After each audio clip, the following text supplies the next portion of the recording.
ఎరికలోడు ఎరికల భాష మాట్లాడతాడు, ఏం చిన్నబుచ్చుకోడు. లంబాడి ఆయన లంబాడి భాష మాట్లాడతాడు, గుజరాతోడు గుజరాతీ మాట్లాడతాడు, పంజాబీ మాట్లాడతాడు, తమిళోడు తమిళ్లో మాట్లాడతాడు. చిన్నబుచ్చుకోడు, వాడు హ్యాపీగా ఫీల్ అవుతాడు, ఇంకాస్త అయితే గర్వంగా కూడా ఫీల్ అవుతాడు. ప్రపంచంలో ఒకే ఒక్క జాతి ఉంది తన మాతృభాష మాట్లాడటానికి సిగ్గుపడే జాతి.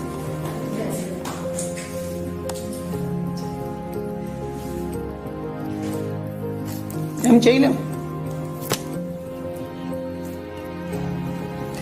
దేశ భాషలందు తెలుగు లెస్స ఎక్కడో విన్నాం, కృష్ణదేవరాయల కాలంలో ఎవడో అన్నాడని ఆయన అన్నాడు.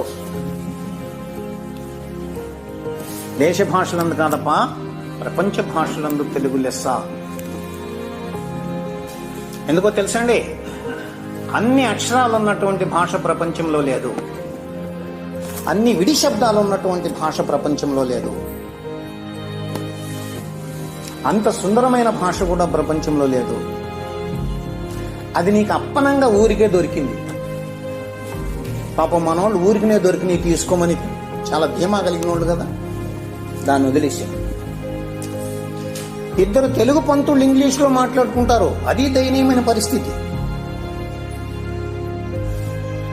ఈ రోజు నాకు మీరు ప్రతిజ్ఞ చేయగలరా, తెలుగుని ఇష్టపడతాను, తెలుగులో మాట్లాడటానికి సంతోషపడతాను, నేను మాట్లాడాను. దాని అర్థం ఇతర భాషలందు వ్యతిరేకతని కాదు, ముఖ్యంగా ప్రపంచ భాషగా ఉన్న ఇంగ్లీష్ యందు వ్యతిరేకత కూడా కాదు. ఏ భాష యందు నీకు వ్యతిరేకత ఉన్నా నీకు భాషను వాడుకోవడం చేత రాలేదని అర్థం. అన్ని భాషలు కూడా వాటి వాటి క్షేత్రాల్లో అవసరమైనవే. నువ్వు ఈరోజు ప్రపంచం నీ క్షేత్రం అయిపోయింది బ్రతకడానికి. ఆంగ్లం తప్ప రెండో దిక్కులేదు నీకు. ఆంగ్లాన్ని ప్రపంచ భాషగా గుర్తిస్తూనే తెలుగుని ఇష్టపడటం నేర్చుకో, నువ్వు తెలుగులో మాట్లాడు. అలాంటి మహాప్రాణాలు ఉన్నటువంటి భాష, అంత స్వచ్ఛమైన శబ్దాన్ని ఇవ్వగలిగిన భాష తెలుగే. మిగతా ఎంత గందరగోళ భాషలే. కానీ మనకి ఇతర ప్రపంచంలో ఆ భాష ఉంటే తప్ప బ్రతకలేం కనుక అది కూడా నేర్చుకుంటాం. ఈ రోజు మొదలెట్టండి తెలుగులో మాట్లాడతాను, మీరు మాట్లాడటానికి ప్రయత్నం చేస్తానండి. తెలుగు మాతృభాషగా మనకు దొరికినందుకు సంతోషించండి మీరు. ఓకే మిత్రులారా, పిహెచ్డి చదివిన వాళ్ళు కూడా తెలుగులో ఉచ్చారణ దోషాలతోనే ఉన్నారు ఈ రోజున. ఉచ్చారణ శాస్త్రం పోయింది తెలుగులో నుంచి.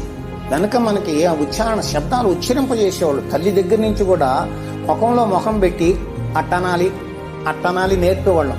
అన్ని ఏది అపశబ్దం లేకుండా పలికే. ఇప్పుడు పిహెచ్డి ఆయన కూడా వస్తానంటాడు, చదువు అంటాడు.